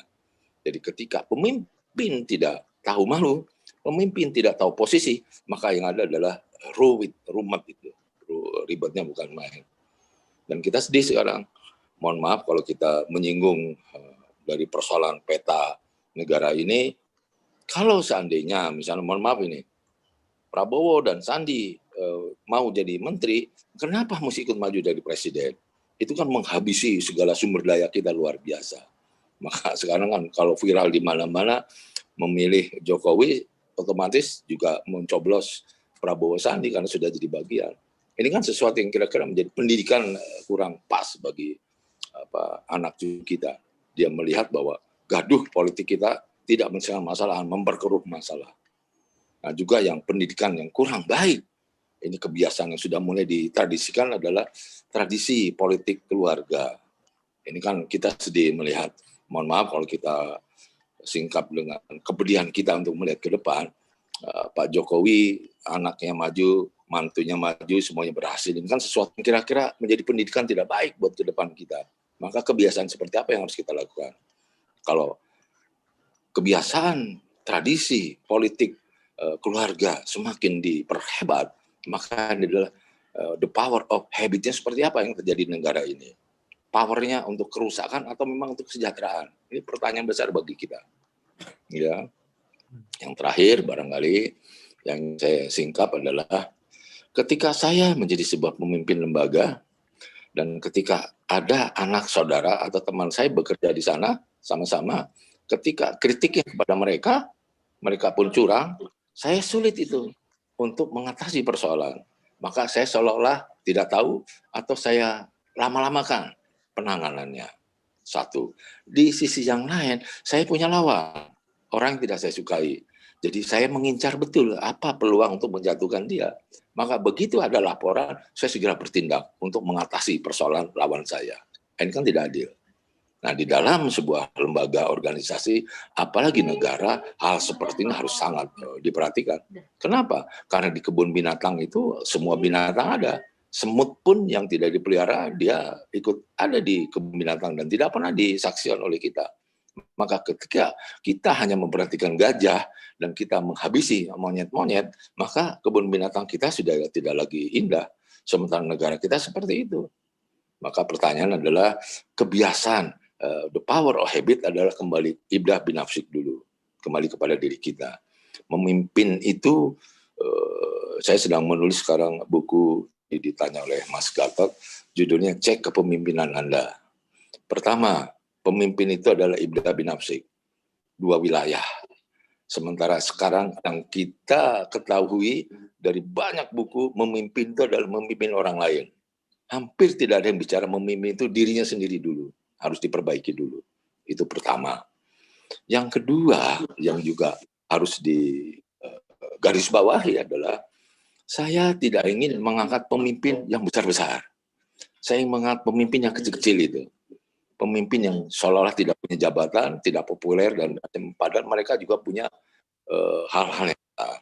Satu contoh di buku Karakter Building saya menulis. Suatu saat saya sedang memperbaiki rumah. Dan saya lihat ada asisten tukang batu, sebelum sholat zuhur dia sudah wudhu. Dia ambil wudhu, dia sholat, saya perhatikan, setelah makan siang saya ajak ngomong. Nama kamu siapa? Dia bilang, nama saya Udin, Pak. Safrudin, panggil Udin. Tinggal di mana, Udin? Nah, ini pertanyaan menarik. Dulu saya tinggal di sana, Pak, punya rumah. Sekarang saya sudah pindah. Nah, ini pertanyaan menarik. Dulu punya rumah, sekarang saya gali itu. Nah, dia bercerita, iya Pak, dulu saya punya rumah, sekarang saya tidak punya rumah. Gimana ceritanya, Din?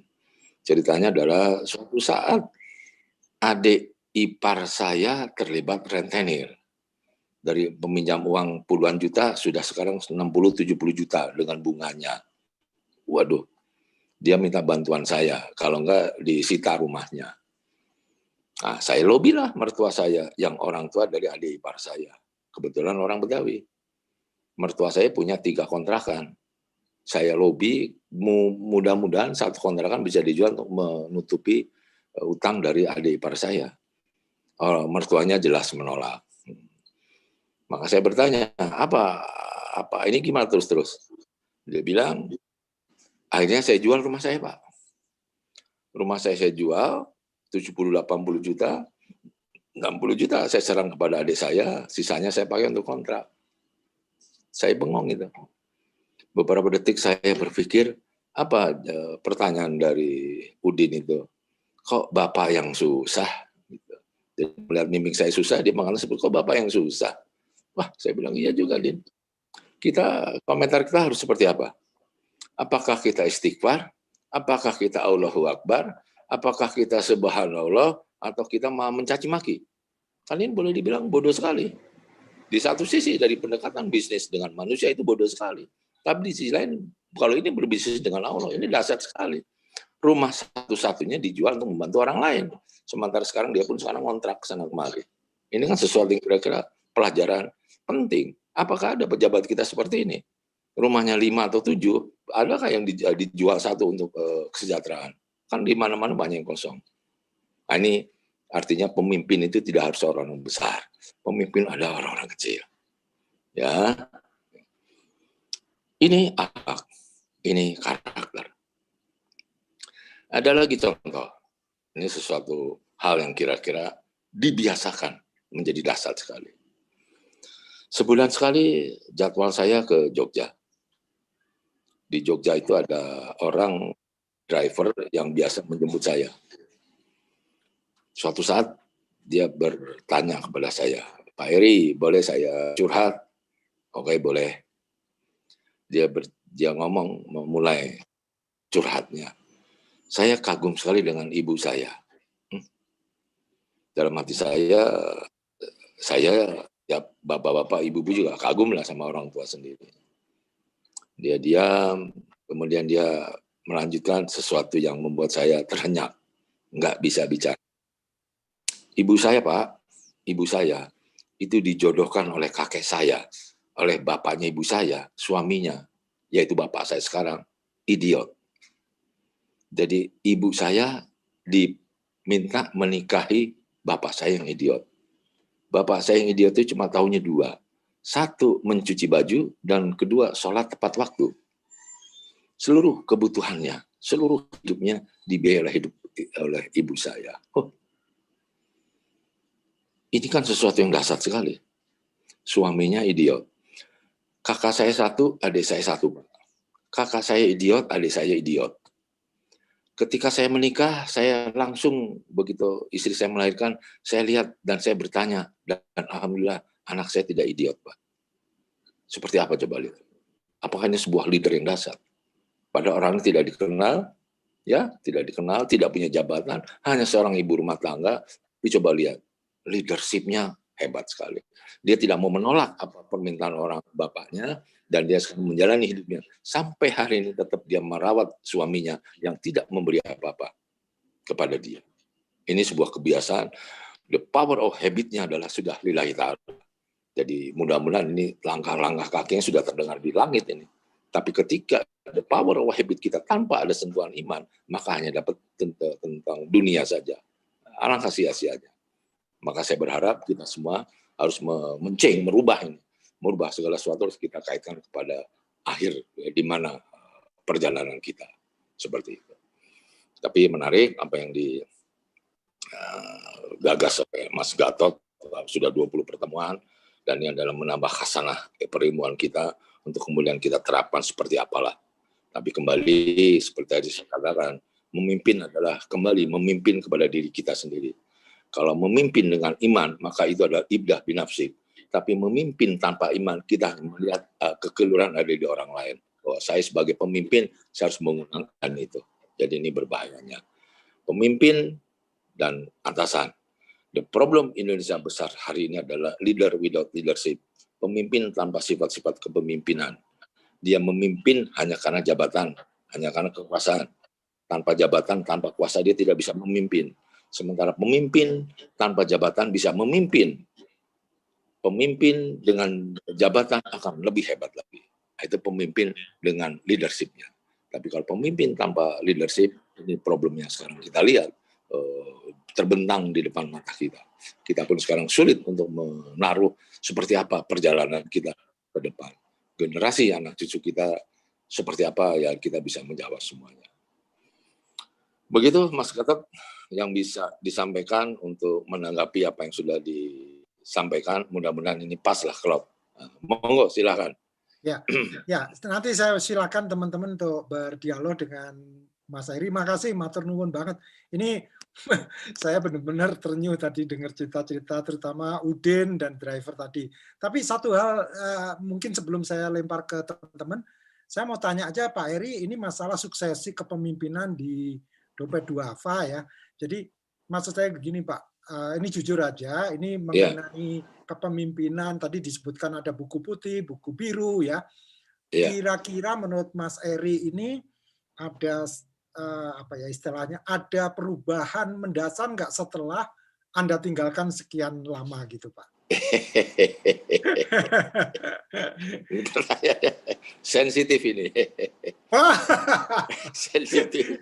Ya udah kalau nggak bisa dijawab karena sensitif ya udah nggak apa-apa. Tapi maksud saya gini kan, ini kan menarik karena ini kan punya umat gitu loh. Tadi mengatakan bahwa ini Dompet Duafa ini bukan milik saya, miliknya umat gitu loh. Jadi saya pengen tahu aja gitu ya, karena memang saya kenal Pak Heri sudah tidak di Dompet Duafa lagi gitu loh. Iya, ini saya ingin menjawab menjadi penting bagi catatan kita.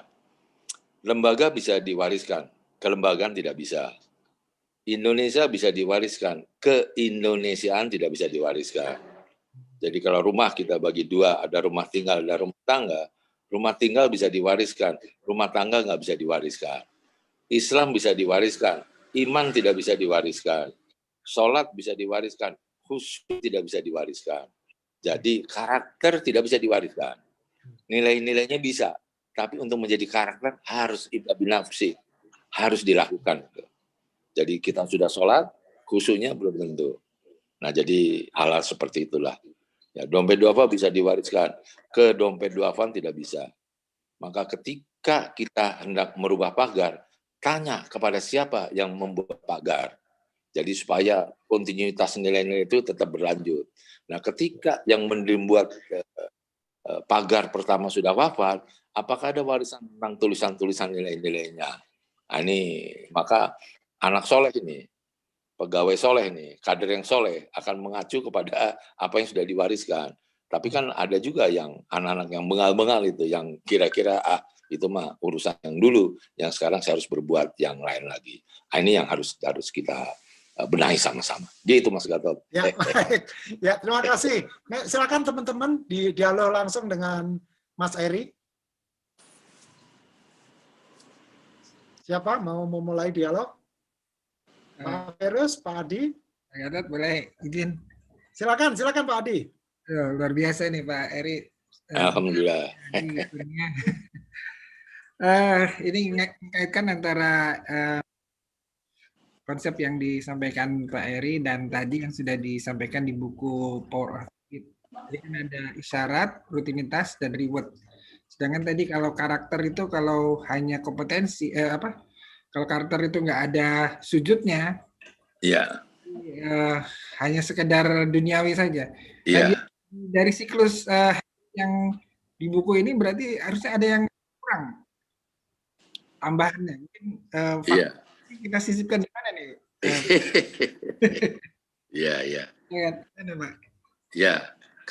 Power of Habit ini kan ditulis tanpa pendekatan agama ya, Jadi wajar-wajar seperti itu. Nah, barangkali kalau penulisnya nanti mungkin Kang Andi Kurnia bisa menambahkan, itu bisa dengan sujud. Nah, itu the power of habitnya sujud gitu. Itu sudah sesuatu itu yang kira-kira. Jadi wajar-wajar saja. Dunia ini kan memang tidak sempurna. Tapi ini kan sebuah buku yang kira-kira menarik. Apa yang bisa kita tarik untuk kita adopt sehingga kita tambahkan saja dengan apa yang kita miliki gitu. Maka ini berbahagianya umat Islam ini. Bicara surga itu kan yang bicara umat Islam, mohon maaf ini. Karena bicara tentang keimanan. Ya, orang beriman dengan orang merasa beriman kan beda. Ini mohon maaf kalau agak melenceng gitu, Kang Adi. Siap, memang ada kekurangan di sana, tanpa sujud itu. Ya. Mungkin di konsep reward-nya tadi ya. Sementara ini kalau reward di yang buku itu hanya duniawi, itu perasaan rewardnya keduniaan aja. Kalau tadi reward ilahiyah ini mungkin menjadi nilainya lebih dahsyat daripada reward duniawi. Mungkin maka tadi saya mencontohkan orang yang tidak punya jabatan, itu langkahnya insya Allah dengar di langit. Sementara orang yang punya jabatan besar, tanpa sujud, semuanya sia-sia. Maka sebenarnya visioner itu adalah iman. Tanpa iman tidak visioner itu, meskipun dia bisa membangun dunia dengan dasar. Jadi sangat beda itu. Maka orang yang tanpa jabatan, dengan sujud, dengan iman, itu visioner ke depan. Kan orang yang sujudnya khusyuk itu kan terbebas dari persoalan dunia. Dia tinggal berjalan ke arah sana. Wah, menarik itu. Tapi tadi antara reward itu kan hasil. Maka prosesnya itu kan ada di sujud, ada di iman. Nah, kalau prosesnya sudah benar, rewardnya insya Allah bukan materinya, tapi nilai-nilai benefitnya. Jadi kebajikan ini yang hanya Allah yang bisa menghitung itu, mengkalkulasi seperti itu. Monggo, silakan. Mudah-mudahan pas nih, Mas Andi. Oke, silakan Pak Averus. Baik. Saya kira terima kasih nih berbagai cerita yang saya kira ini yang mungkin kalau diceritakan di berbagai forum, saya kira ini menjadi bagian yang penting untuk merubah kita, kemudian merubah bangsa ini ya Pak ya. Tapi jadi saya kira ini juga menarik karena konsepsinya saya kira dari kecerdasan itu yang waktu mungkin terminologinya dulu kecerdasan intelektual, kecerdasan emosional, sekarang ada kecerdasan spiritual ya Pak ya. Jadi mungkin ketiga aspek ini yang kemudian menjadi bagian penting dari kita menjalankan kehidupan gitu ya Pak ya. Jadi dulu kalau mungkin kecerdasan intelektual aja nih yang paling penting ya. Kecerdasan emosional kemudian baru diketemukan sekarang kan gitu. Teknologi sekarang kemudian ada kecerdasan spiritual gitu. Bagaimana juga ketika konteksnya Islam, mungkin di agama Samawi semua juga seperti itu gitu ya Pak ya. Jadi saya kira ini semakin menguatkan bahwa kecerdasan itu lebih lengkap ketika kita juga ada konteksnya spiritual ya Pak ya. Saya kira itu Pak yang dapat saya. Jadi semakin menguatkan konsepsi besarnya bahwa kecerdasan itu bukan hanya kecerdasan yang terbatas daripada konteks sosial. Tadi kan Pak Gatot juga di Power of Habit bicara tentang emotional bonding. Sebetulnya ada feeling touch di sana juga itu mungkin itu lebih ke emosional. Lengkapi sama Pak Eri tentang spiritualnya yang jadi lebih lengkap ya. Saya kira itu Pak. Jadi semakin kuat gitu. Mungkin kalau bisa disimpulkan di dalam sebuah bangunan rumah, ruh dari rumah itu adalah iman. Sementara fondasi rumah itu adalah akhlak, karakter. Dan bangunan itu adalah kompetensi. Jadi ini kalau karakter akhlaknya menjadi fondasi sudah kuat, maka apapun yang tumbuh di atasnya menjadi baik. Tapi kalau karakternya, akhlaknya tidak ada, apapun yang dibangun di atasnya bermasalah semua itu. Dan tidak ada ruh.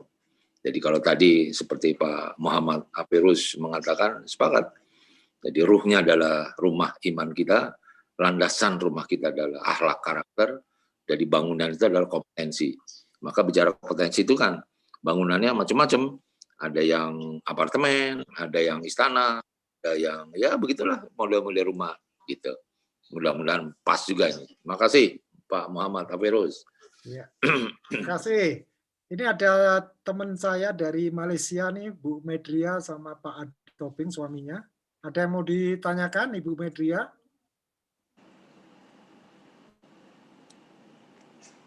Monggo. Monggo. Monggo Mbak Dewi. Assalamualaikum Pak Edi. Waalaikumsalam.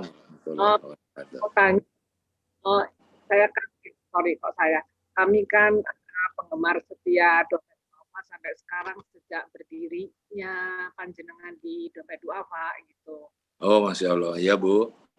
Terus apa ya kaitannya Dompet Duafa dengan Republika? Kan Republika itu kan pemiliknya kan Erick Thohir ya. Iya.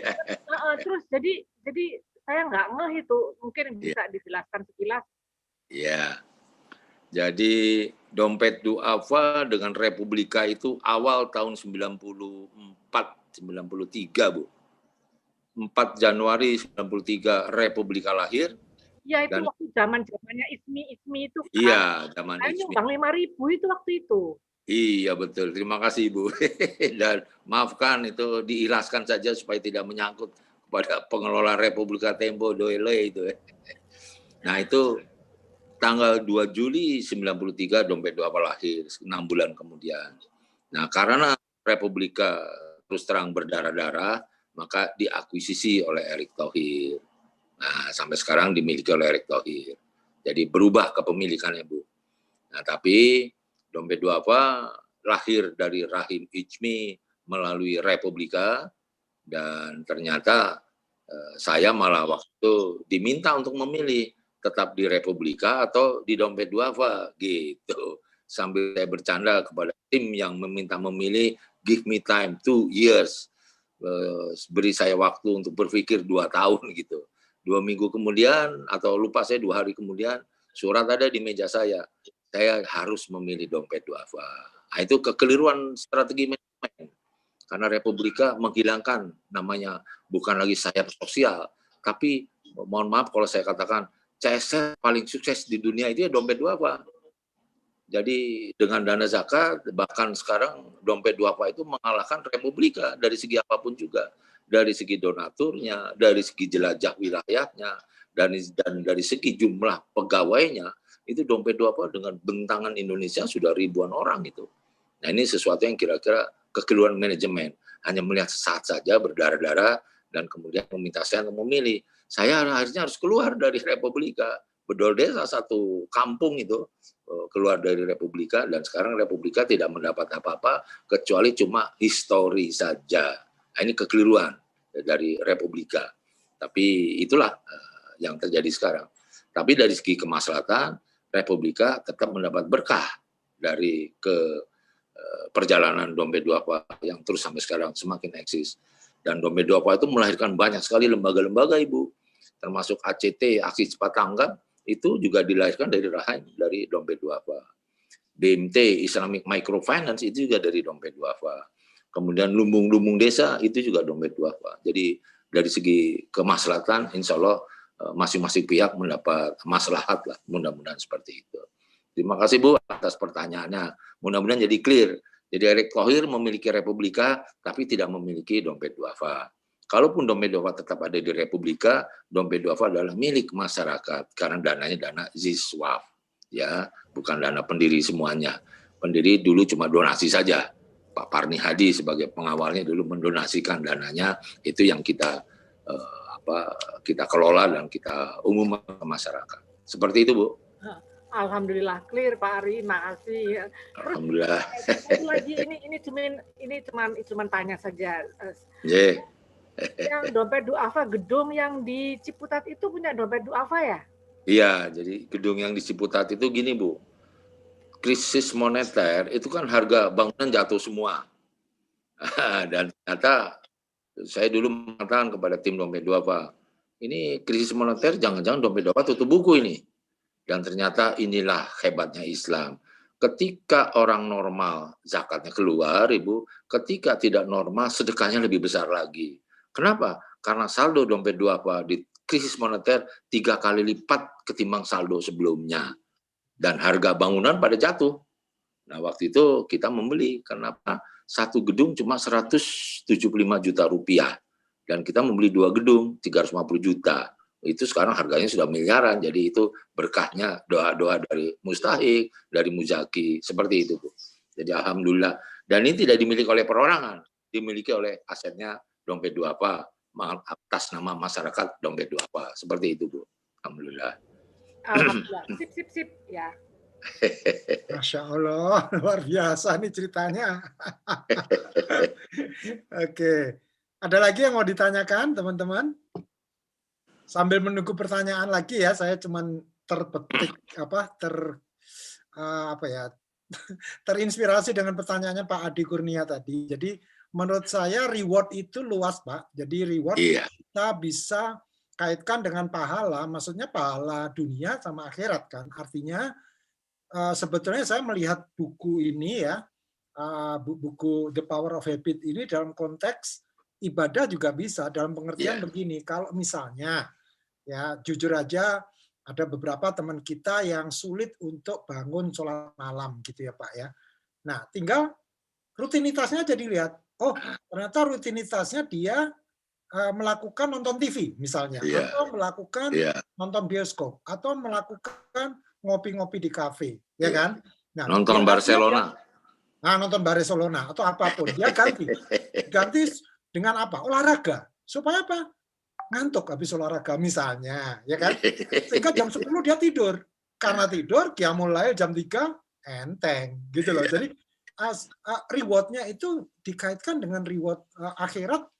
Kenapa tidak? Jadi reward-nya ini tidak harus yang sifatnya material duniawi. Karena Pak Airi tadi mengatakan kan bisnis itu ada 2. Bisnis dunia sama bisnis dengan Allah. Bisnis dengan Allah nggak pernah ada ruginya. Rewardnya udah jelas Pak. Rewardnya nggak mungkin yang namanya Al-Quran itu berbohong. Bahwa sholat subuh berjamaah di masjid itu dengan diawali 2 rakaat sebelum sholat subuh, itu pahalanya lebih dari dunia dan seluruh isinya. Ya. Kurang apa sih? Gitu loh. Jadi kalau cuma diiming-imingin Alphard 5 biji, 10 biji, di dunia ini ada ribuan Alphard, Pak. Jadi maksud saya, Pak Adi, saya cuma menambahkan aja, saya melihat buku ini, ya, The Power of Habit ini tidak melihatnya dalam konteks bisnis aja, Pak. Jadi untuk membangun kebiasaan beramal itu sangat bagus. Untuk membangun kebiasaan bersedekah, berinfak, misalnya Dompet Duafa gitu, sangat bagus juga. Kenapa tidak? Gitu ya. Jadi ini bagus sekali gitu. Jadi di depan saya sengaja memang ada buku ini dan buku ini bukunya Pak Eri DDW ini. Terima kasih. Jadi supaya klop gitu loh, karena kita ada penulisnya ada di sini gitu. Ini senang sekali saya malam ini karena luar biasa. Mungkin ada lagi pertanyaan dari Pak Aditya mungkin atau siapa yang lain? Pak Aditya? Saya menambahkan tadi, jadi kepikir juga tadi bahwa kalau kita mau mengintegrasikan konsep sujud dalam habit tadi, berarti ketika ada isyarat, reaksi yang kita berikan harus mulai dari rutinitas itu sudah ada. Jadi dengan referensi dari Quran yang jadi putih kita sebagai seorang muslim, rutinitas itu yang kita utamakan, sehingga nilai dari rutinitas kita itu tidak hanya nanti hasilnya dunia, tapi juga nanti ukhrawi. Mungkin gitu. Jadi kalau kita kaitkan dengan konsep. Betul, Pak. Ya. Jadi di Hong Kong ini Dompet Duafa Hong Kong luar biasa, Pak Eri. Oh, Masya Allah. Tahu ya. Setahun ini hampir 3M berkumpul dari TKP. Oh, Masya Allah. Gitu, ya. Dan 3M. Dari teman-teman BM yang kerja di sini kita besar. Donasi buruh migran Hong Kong. Buruh migran Hong Kong. Dan kami dari Telkom Hong Kong juga kerjasama dengan Dompet Duafa untuk Masya Allah. SMS. Jadi sekali SMS berarti infak $20. $20 itu nilainya sekitar berapa ya? 20 20.000. 20.000 sekian. Ya, $20. Jadi nggak terasa SMS $2. Setahun hampir 3M. Luar biasa. Masya Allah. Dan kami ala kebutuhan ini dengan Mas Aditya difasilitasi sama apa juga Pak Eri. Oh, alhamdulillah. Di Hongkong. Alhamdulillah. Oke, Pak Duta silakan. Ya. Baik. Ada lagi yang mau ditanyakan? Ada Ibu Siva, ada Ibu Tanti, ada Pak Daniel, ada Ibu Eni, Pak Eri Sulistyo, Pak Gugus, Ibu Fatim. Monggo kalau mau ada yang ditanyakan, mumpung ada kesempatan.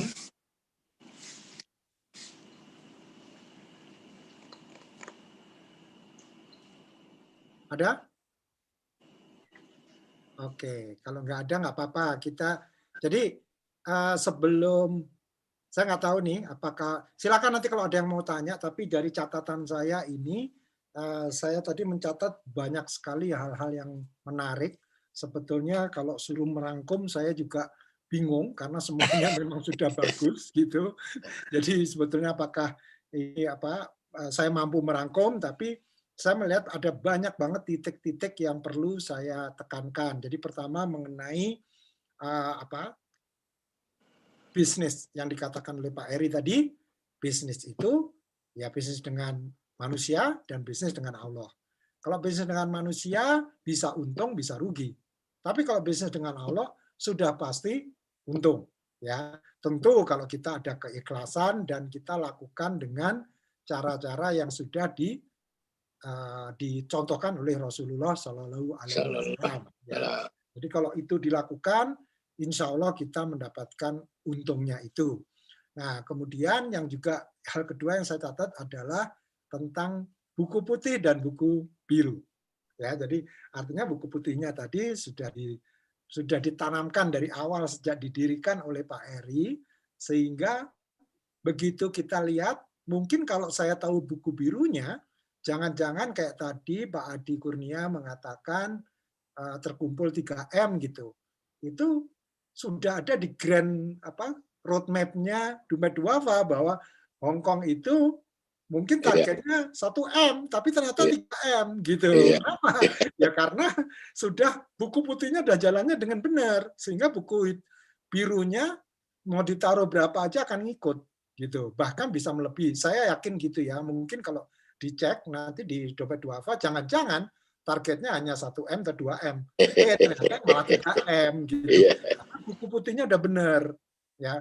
Nah, yang ketiga, saya kaitkan ini dengan buku, karena kita memang, Pak Eri ini, makasih banyak, ini banyak muatan-muatan ukhrawi yang saya banyak belajar sekali, dan ini merupakan jawaban Allah terhadap doa-doa saya, karena saya tuh senang sekali baca buku Pak Eri. Jadi bukunya memang buku bisnis dan buku agama, dua-duanya saya suka. Tapi saya nggak punya kompetensi untuk membahas buku agama. Kenapa? Ya karena itu kompetensinya Ustadz. Saya bukan Ustadz, tapi saya takut salah juga gitu kalau udah pertanyaannya mengenai fikih. Nah, alhamdulillah ternyata dengan saya membahas buku-buku bisnis, saya mendapatkan muatan-muatan spiritual. Nah, hal-hal seperti ini, dan ini hampir semua loh, Pak Eri. Pada waktu kita membahas teknologi ya, blockchain ya, itu ternyata setelah ada blockchain, membahas blockchain revolution itu, seorang teman saya ini ada di sini nih Mbak Tanti Ruwani dan suaminya Pak Mas Reza mengatakan bahwa ini seperti hadis gitu, karena hadis ini kalau di Islam ini kan kayak Syekh Albani itu kan diruntut ini, benar-benar hadis ini nih sanadnya apa nih? Apa doif, apakah hasan, atau ini sahih gitu ya. Nah, blockchain ini membuat kita nanti semakin mudah untuk menjelaskan ke orang bahwa Islam itu basisnya ya nggak bisa pertentakan lagi, karena memang sahih, itu perkataan Rasulullah. Dan itulah di blockchain itu ada istilahnya traceability. Jadi kita bisa nge-trace keberadaan suatu barang itu dari asalnya. Bahkan blockchain ini nanti bisa membantu kita untuk kehalalan suatu produk. Jadi yang kita makan itu nanti dengan adanya blockchain teknologi itu akan bisa ditrace kembali. Ini sebetulnya sapi atau kambing atau apapun ini asalnya dari mana. Ya, makanan dari mana. Nah, itu waktu itu kita dibahas oleh Dr. Budi Raharjo di sesi ini. Padahal kita membahas mengenai teknologi gitu loh. Nah, hari ini kita membahas mengenai habit. Habit itu sebetulnya habit, ya kalau di buku ini seperti Pak Eri bilang, tidak ada ya anjuran untuk sujud gitu ya. Memang dengan adanya Pak Eri, saya alhamdulillah gitu loh, ini qadarullah ini merupakan suatu grand strateginya Allah untuk melanjutkan sharing mengenai hal ini gitu. Ini menarik sekali. Nah, mungkin ada kata-kata pamungkas dari Pak Eri? Ya, jadi kembali semuanya untuk kita ini. Jadi artinya yang paling berbahaya adalah ketika kita punya kekayaan luar biasa. Ini sering juga saya share. Di kamar saya banyak buku ini. Buku ini sudah saya wakafkan, sudah saya sedekahkan. Karena jangan sampai buku pun akan menghambat di perjalanan kita. Wah, nah, iya. Jadi kalau satu buku pemeriksaan 1 menit, 2 menit malaikat, maka 1000 buku 2000 menit hanya bicara tentang buku. Belum pakaian kita, sepatu kita, mobil kita, apalagi kita mencarinya dengan tidak halal. Jadi sudah akan lebih berat lagi. Nah, mumpung kita masih bernapas sekarang, kalau kita menimbulkan kerusakan, maka kerusakan itu harus kita coba untuk kita atasi sekarang sebelum ajal menjelang kita. Nah, ini menjadi pemikiran saya. Maka salah satunya cek kepemimpinan Anda adalah cek bagaimana perjalanan hidup kita agar kita tidak menjadi bencana gitu. Kita mewariskan sesuatu gitu. Maka mewariskan hal-hal yang baik itu yang kita paham semua seperti itu. Jadi ingat buat teman-teman semua, perilaku baik tanpa sujud namanya karakter, karakter dengan sujud namanya akhlak, adab. Nah, akhlak adab kita yang akan menyelamatkan kita karena kita berbasis kepada iman kita. Mudah-mudahan ini paslah untuk kita semua. Terima kasih Mas Gatot, terima kasih buat semuanya. Assalamualaikum warahmatullahi wabarakatuh. Waalaikumsalam warahmatullahi wabarakatuh. Wah, luar biasa. Mungkin ada lagi yang mau ditambahkan dari teman-teman atau cukup dari Pak Eri? Oke, kalau nggak ada, benar-benar kita akhiri dan alhamdulillah kita akhiri sesi bedah buku yang ke-20 ini dan atas izin Allah ini kami atau kita semua banyak belajar dari Pak Eri dan saya juga banyak belajar dari teman-teman semua mengenai buku The Power of Habit ini dan wejangan dari Pak Eri tadi benar-benar jelek dan insya Allah saya akan tidak lanjuti Mas Eri dan ini terima kasih. Amin, insyaallah. Makasih banyak ini atas nasihatnya. Dan untuk teman-teman semua, terima kasih atas partisipasinya. Mudah-mudahan kita akan dipertemukan lagi oleh Allah Subhanahu wa Ta'ala di sesi selanjutnya di pekan depan, hari Rabu atau hari Kamis. Baik, terima kasih. Wassalamualaikum warahmatullahi wabarakatuh. Waalaikumsalam warahmatullahi wabarakatuh. Terima kasih Pak Gatot, terima kasih Pak Eri. Terima kasih Pak Gatot. Terima kasih Pak.